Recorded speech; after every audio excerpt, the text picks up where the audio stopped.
He's back. Lance McCullers Jr. is returning after 15-day absence from the Astros. And will this be the launching pad that the Astros need to get going in the right direction? I'll talk about it with a special guest on this edition of Locked On Astros. Yainel Diaz, this is Locked On Astros.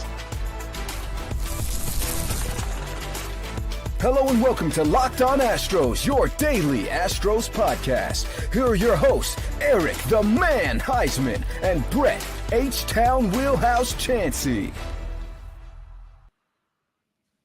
Hey, everybody, and welcome into this edition of Locked On Astros. I'm your guy, Htown Wheelhouse. You know where to find me at Htown Wheelhouse on X, Instagram, and TikTok, at Stros411 on X, on Instagram, and Facebook, and at Back to the Bullpen on X, on Instagram, on iHeartRadio and YouTube. Look, I'm always positive, always Stros. You know where to find the show because you listen every single day. Make sure you like, comment, and subscribe. And I've got special guest with us. He is not an unfamiliar face in these parts, but he is the kid from Buffalo, New York. He's the Astros fan from up north. He is the host with the most, and he now is a traffic god on the radio. Trevor Howard, welcome back. Tell us where they can find you on socials. Brett, it's been too long, but I love being on the show here with you. I appreciate the opportunity to come back on with you. They can find me on Twitter at Trev Howard. And if you're in the Buffalo area, if you're like me and you're an out-of-place Houston Astros fan, maybe 10 miles south of Canada, you can always listen to me on News Radio 930 WBEN, where I'm doing all the traffic reports in the mornings and afternoons. So I'm everywhere, but we're only going up from here. We continue to grow around these parts of town. That's right. He will tell you when to steer clear and when to hit the gas pedal so you can get home safe and fast, right? Yes, sir. Yes, sir. Hey, look, we got an out-of-place Astros fan from Philly, Noe Mayes. He is one of our faithfuls here. Love it. And then, awesome. Of course, wow, Chris bringing the heat. McCullers better throw a no-hitter after 3 years. I expect nothing less. Well, what are the odds of that? I don't know. Can we take a Vegas bet on that? If you take a Vegas bet, look, hey, man, I mean, we've seen people take Vegas bets on the guy that went streaking during the Super Bowl, and we found out he was the one that placed the bet. So I don't know. I don't know how he's going to make that happen. I agree with this guy, though, too. Teak 52. Noah, How are you still alive after the 22 World Series? Like, how did the Phillies fans not find you? How did that happen? That's true. How did Noah not? How did he make it out alive in 22, man? So, you know, we talk about this and we say some of it in jest because it has been somewhat of a punchline. I still think the whole barista thing was a little like. It was almost like you got to read the room on maybe how fans would like see that. I think it would have been taken differently had he been playing this whole time, maybe dealt with one injury, but it just didn't settle well with the fans. But you know what? I'm never going to begrudge a man to make his money on the side because I have side hustles of my own. But it's going to be his first start in 915 days, Trevor. The last time he started, he pitched in the 2022 World Series. Rough. And got absolutely shelled. But his last start, I think, was in Chicago with the White Sox, against the White Sox. And now he's starting against the White Sox. Is this the perfect team for him to start out with because they only have 8 wins on the season? I think so. But hey, I mean, Brett, come on. They just won 8-0 today against the Milwaukee Brewers. Are we getting a red hot Chicago White Sox team going up against the Astros? I mean, who knows? All week I felt like this might be a trap series because sometimes it is between these two teams. I mean, hell, even go back to the 2005 World Series that had trap series written all over it. This is the perfect opportunity, though. You're going up against a team with less than 10 wins. It's almost an extension of his minor league rehab assignment because if you look at the White Sox roster up and down, they have a lot of the AAA guys up there, whether it's in the lineup or in the bullpens or maybe even the starting pitching.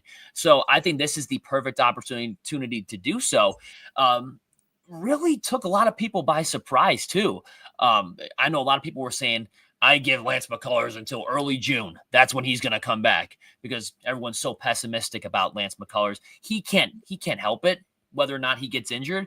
And I mean, I'm kind of with you. I really didn't take any offense to the whole barista thing on the side. A man wants to make his money. Who am I to judge how he does it? He can't play physically, is unable to play the game that he loves, and the big contract that he signed, he can't play. So he's going to do something on the side. This is perfect for him. Sunday, rubber match, the end of the series, kind of knock some rust off, clear some of the cobwebs for a guy like Lance McCullers Jr. Yeah, exactly. Someone was asking if Corey Julks was still on the team. I don't think he's with them anymore. I'm not seeing his name anywhere. With the Sox? I know he was last year. I don't know about this year though. Yeah. But yeah, you know what? Look, Lance had said that he feels like this is going to be a major league debut all over again. It really has been that long. I know how excited he was to be on the mound his first start in spring training. He was super excited, you know, and he has built up. He's worked himself up, 70, 80 pitches his last outing. You know, Mr. Mays says he expects a 50 to 60 pitch limit with 30 of those pitches coming out in a scoreless first. Ooh, dude, I don't know if they're going to have the handcuffs on him. I really don't think so. If he says he's ready to go, they're going to let him go. I think he made all his starts. I think he's checked all his boxes and he appears ready to go. Because there was really some confusion as to what exactly happened to him, why he took so long, what happened here or there. Because when you look at what was said, okay, go back to his little presser. Leah Vaughn of the Cron basically asked her, like, had he ever thought about quitting before? And he said there was once, maybe twice I thought about it, that I may not be able to do it. And McCullers' internal brace repair was reported in an article by Brian McTaggart back in February. So the reason I mentioned this, Trevor, and I want you to speak to this, is he said my flexor was off the bone, so they had to drill more holes, do an internal brace, bring my flexor back through my bone. And basically, it was almost like another Tommy John, but it was not another Tommy John. A second Tommy John surgery did not happen per a conversation between Lance McCullers and Michael Schwab. In his most recent surgery, he said it was called an internal brace, and it was a full flexor repair. So to me, this sounds like he's actually more healthy in his elbow than he's been since he had his first Tommy John surgery. Yeah, I think so too. And whether you're talking about the forearm injuries or the elbow, both of those are equally as bad. And he's had just a rough history. I know he had the Tommy John back in 2020. That was when everyone was getting injured in that 60-game season that we all hate to mention. And then he comes back with a bionic arm in 2021 and pitches his butt off and looks like the true ace of this team. Going back in for more surgery, drilling more holes, as he put it. Don't like seeing that, especially out of a great pitcher like Lance McCullers Jr. But if it has to get done, it has to get done. He's going to continue to keep playing. I don't believe for a second that he went in and had a second Tommy John surgery and the Astros media team for some reason didn't find out that information. I just find that hard to believe. This isn't a Kyle Tucker bone bruise situation that we're looking at here with Lance McCullers. He just told you straight up what was going on, what was his issue. And the most important takeaway from that, he's ready to go now. And seems like he's in the best shape of his life. So we'll have to see. I know one of our previous people in the chat here were saying, does he get a pitch count? I don't think he's restrained at all. I think they're going to let him go as long as he wants to. And obviously if he's maybe in the 5th or 6th inning and he's seeing a lot of trouble, maybe they might take him out and put in a fresh arm in the bullpen. You had that day off today. So that kind of, so not really worried about that. Who knows? Maybe a Bennett Sousa can come in and clean up the damage there, or maybe a Logan Van Wy or somebody. I know we're talking about Lance McCullers Jr., but this bullpen has really just impressed the hell out of me this year. I mean, no one expected this to happen out of these guys in the bullpen. Some of these players you've never even heard of. And with Lance McCullers coming back, Brett, what does this mean for maybe a Ryan Gusto, Ronel Blanco? We all know about AJ Blubaugh, that how he got sent back to AAA as soon as the game ended yesterday. But Right. what is it? I mean, because Lance McCullers flat out said, I'm not going to the bullpen. I am a starter. That was what he said in spring training. He's not going to the pen. That probably means somebody else has to go. Well, I would normally think yes, but I do believe they have a situation where everybody on the roster is set and you go to a 6-man rotation. I mean, why wouldn't you want to give Lance McCullers to be that 6th man? Why? Because you give him an extra day rest. You can't it's not like you're handling him with kids' gloves, but you are handling him with kids' gloves, and that there's no need to put him on a 4 or 5 day rest. You can put him on a 5 or 6 day rest. And, Wisniewski, he got taken out for that spot start because I think his workload has been more than what he's used to. Again, the Chicago Cubs, I think, underutilized him and misused him. But we're going to keep talking about this here in a second. But before we do, we're going to talk about our friends over at Amazon Fire Stick TV. Hey everybody, and thank you all for tuning in to Locked On Astros. And I've got to tell you about Fire TV also on Xbox. Learn more at amazon.com/Fire TV.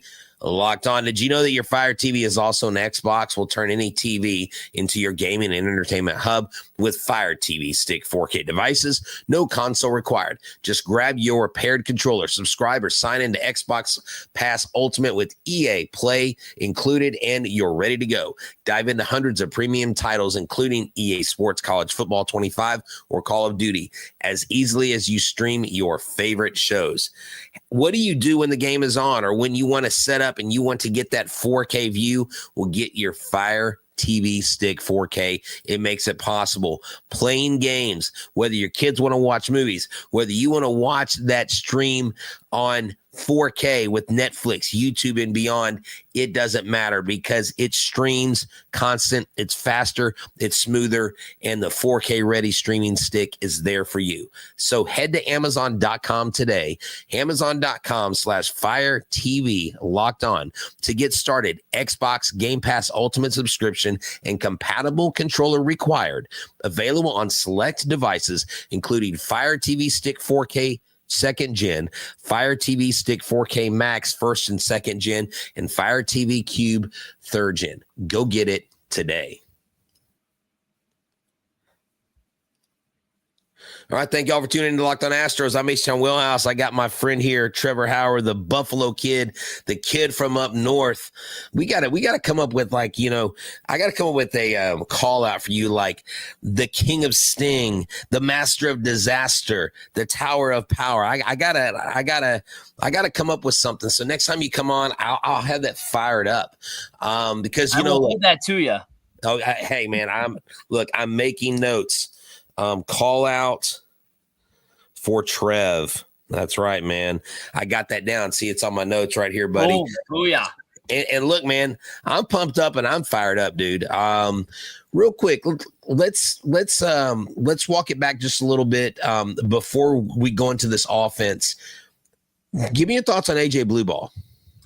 Yeah, I mean, interesting situation for him to be in, going up against the strongest team in the American League in the Detroit Tigers. The fact that I'm saying that in 2025 is insane, that the Detroit Tigers are the strongest team in the AL. Just talk about bad luck. I mean, he got through that first inning.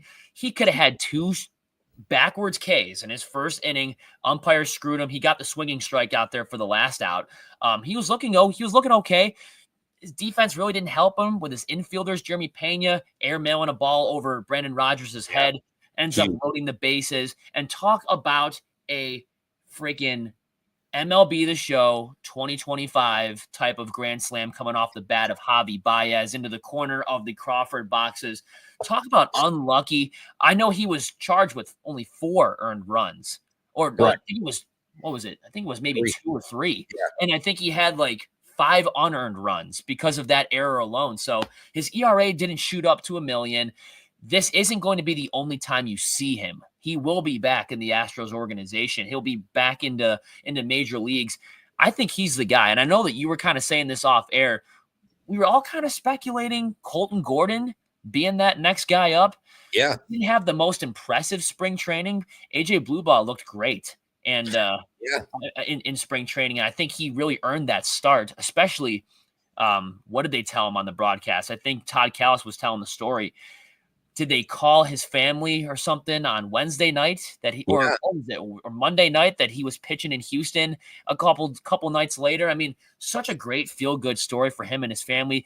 The cameras kept showing his family over in the stands. That was sweet to see. You wish the luck was on his side because, man, you are a Jeremy Pena routine double play. I mean, uncharacteristic defensive gaffe there from Jeremy Pena from sweeping the Tigers with Ronel Blanco, Ryan Gusto, and AJ Blubaugh getting the start. Talk about making a statement if that were to happen. But, hey, taking 2 out of 3 and getting AJ Blubaugh's feet wet, I think, is the most important. Exactly. He knows what it feels like now to pitch in the major leagues, touching 97 miles per hour.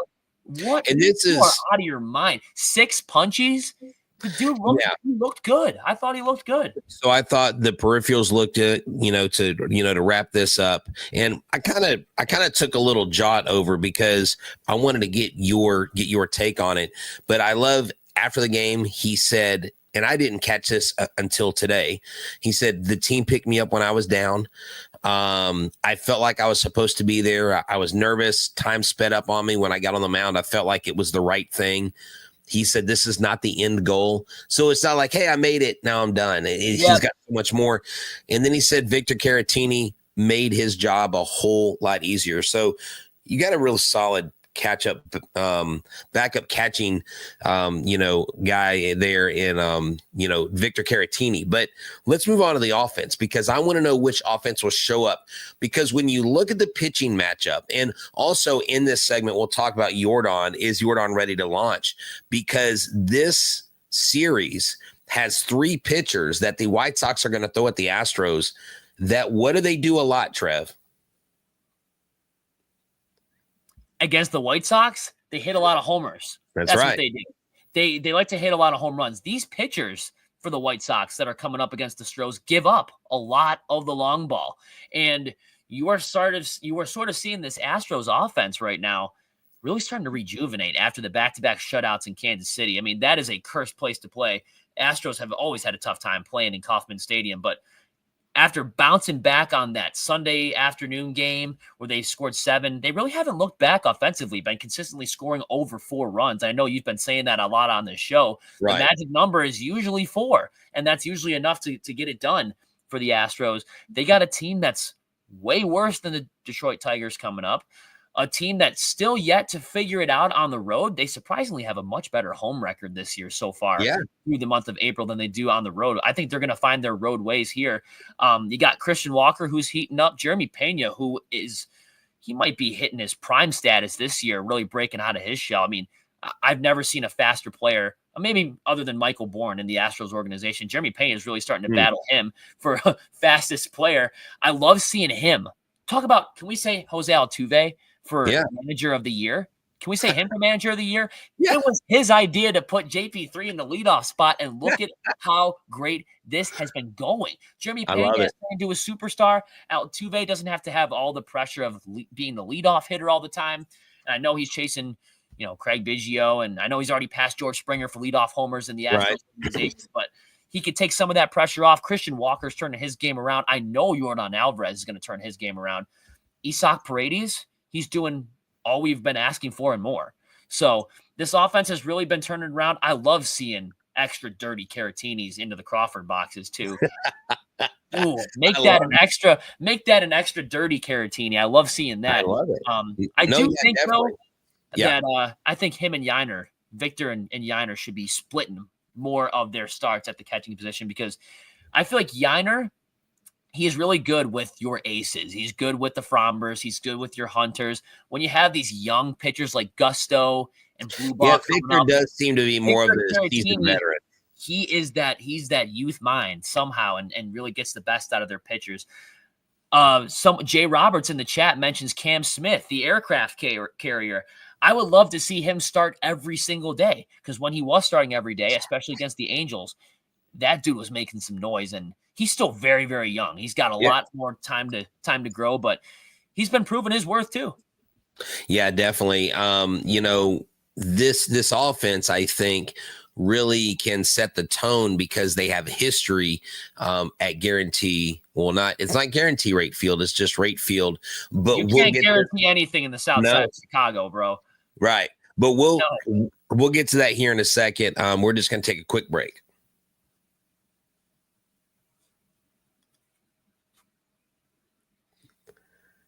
All right, thank y'all for tuning in. Thank y'all for making us your first listen. Thank y'all for making Locked On MLB your second listen every single day. Now, it was funny. We were talking before the show how it used to be guarantee rate field. Now it's just rate field. So let's look. We procured some numbers. We got Yordan's numbers. Talking about, is this the series he launches? Is this going to be the Astros 2025 Mexico City series? That's really what turned it around for them last year.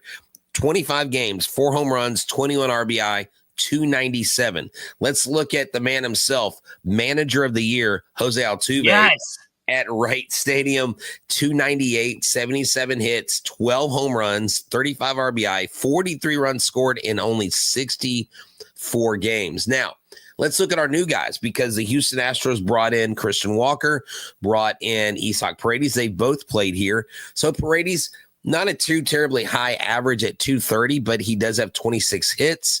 He does have 6 home runs, 17 RBI, and 19 runs scored. So he definitely knows his way around that ballpark. And Christian Walker, get this. And Trev, you actually pointed this out to me before the show. He's played 9 games. He has 9 RBIs. He averages 1 RBI per game, 3 home runs on 8 hits, and a 211 batting average.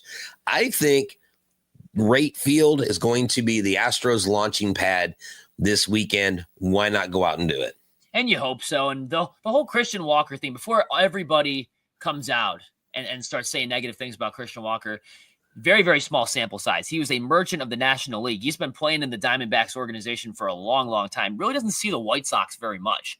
So that 211 batting average, if Yordan could bring up his batting average up 30 points in 5 games, Christian Walker can up his batting average a lot against the Chicago White Sox, especially when you see them facing against these Charlotte Knight pitchers. I mean, a lot of these pitchers that they're throwing right now against the Astros this weekend, they were playing for the Charlotte Knights 2 years ago or a year ago and really aren't all that. If you guys know anything about the International League, the White Sox farm team has been in the basement outside of the dreaded year of 2005. That's why I'm rocking the Lone Star hat here.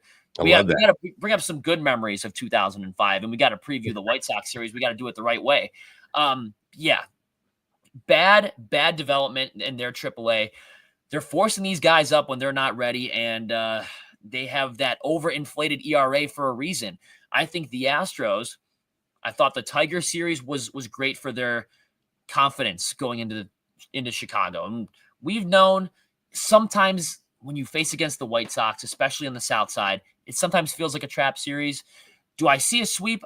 I'm not sure, especially due to the fact that Lance McCullers Jr. is coming back for the first time since almost 1,000 days. So it can really go either way. I love Framber's matchup against the White Sox, and I love Hunter Brown's. This should be an absolute series win at the very least for the Houston Astros. Yeah, definitely. Cannon 1-3 with a 4.50 ERA. He is susceptible to the long ball. Also, you have Hunter Martin. Yeah, you have Hunter Brown versus Martin. Martin gives up the long ball. Basically, all 3 of these pitchers give up the long ball. And what have the Astros not done a whole lot this year? They haven't hit a lot of home runs. They're in the bottom half of the league. I projected early on that they would get around 217, 220 home runs on the season. They're far off that pace right now, but there's no other time than in May to go ahead and start hitting that long ball because, like someone mentioned, we finally had an April that was winning. We had a winning April. So could that be a sign, I mean, and we can mention home runs until the freaking cows come home on this show, but I don't know if I want to mention it too much because you might get some of the fans who say, oh, I wish we still had Kyle Tucker around. Oh, I wish we still had Alex Bregman around. Are you going to be paying him $40 million a year? Are you paying Alexander David Bregman $40 million a year to hit? I mean, to get off to, because he's not doing this in Houston. This start that he's had in Boston, he's not going to do that in Houston. Kyle Tucker, dude was an MVP candidate before he got injured last year. He's going to be getting Juan Soto money. Who's paying that? The fact that we can talk about a record above 500, we saw the Mets, Padres, Giants, and Tigers all relatively in the same month. The fact that we can say 2 games back of the Seattle Mariners, who have yet to play a real team, and 2 games above 500, I will take that, especially due to the fact that, hey, they're not hitting Bregman or Tucker type of numbers here, but Isaac Paredes is figuring it out. Christian Walker, it took up until the Toronto Blue Jay series to figure it out. He's really starting to figure it out too. Jeremy Pena has turned into a superstar. I know it's very low sample size, and when you look at it out of 162, we've only played 30, but Jeremy Pena, he got hot coming out of spring training, had kind of a slow start to his season, but he has, since the Angel series, looked like a superstar. And then throw on top of that him getting the leadoff spot. He's been getting on base. He's been hitting jalapeno poppers into the Crawford boxes, leading off. I love seeing that. And this team will figure it out. Guys, what you need to understand is the Astros are inevitable, and just take a look at the May schedule.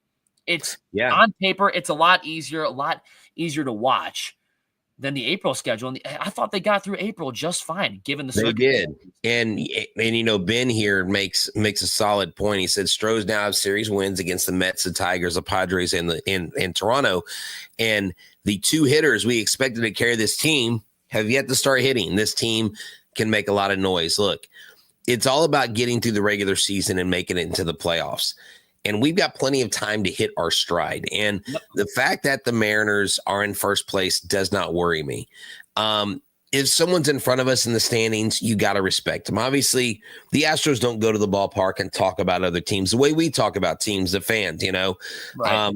These guys, we know what the Mariners are really made of, false promises, literally. Like it's funny that they're called the Emerald City. Yep.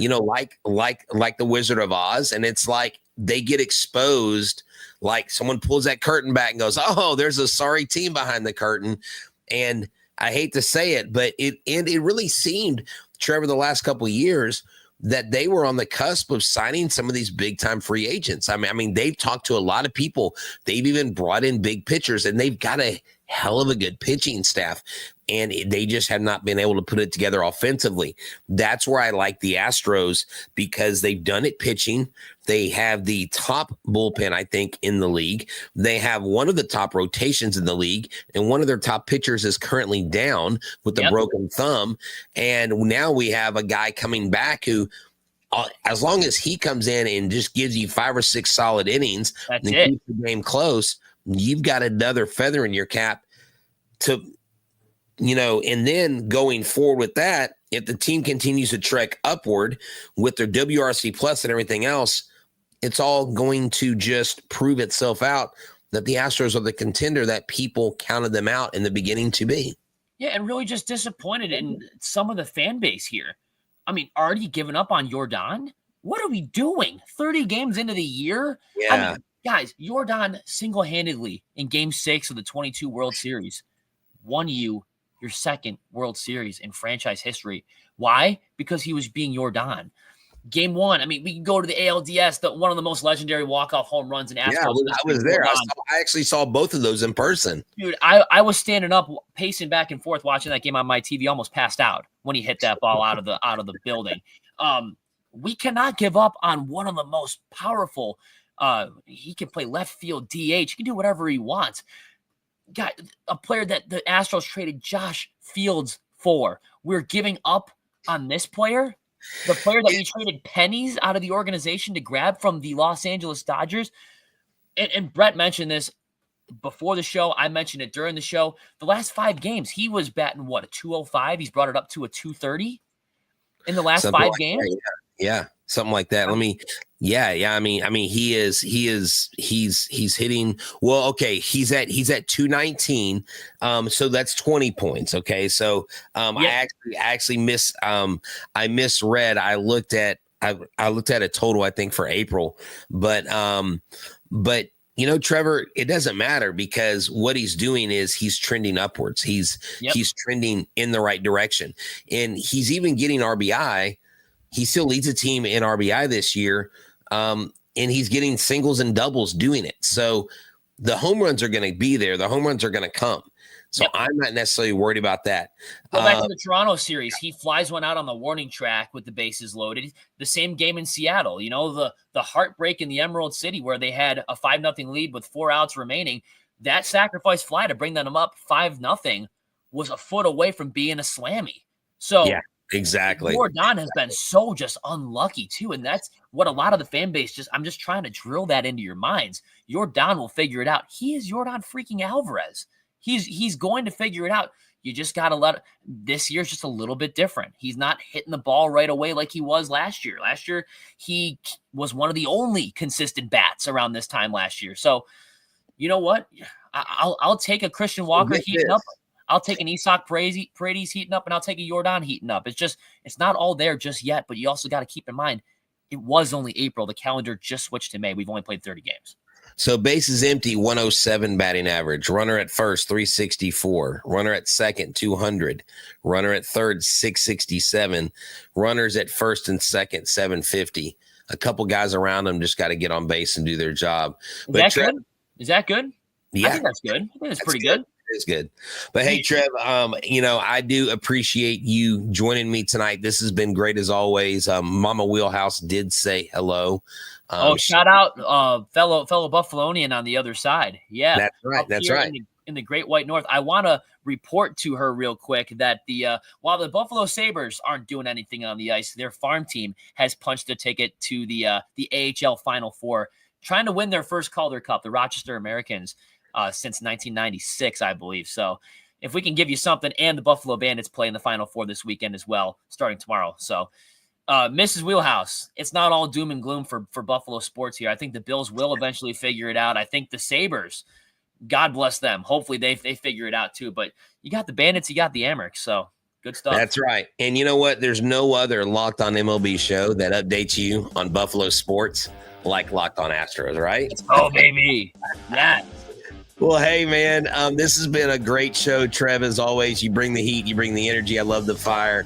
Thank you for tuning in to Locked On Astros. For myself and Eric and Trevor and everybody here at Locked On Astros, we just ask you make us your team every single day. Thank y'all for tuning in. And what do we say going out, Trev? Go Stros. Especially at rate field, not guaranteed rate. Yeah. The only guarantee is the White Sox will lose. Yeah.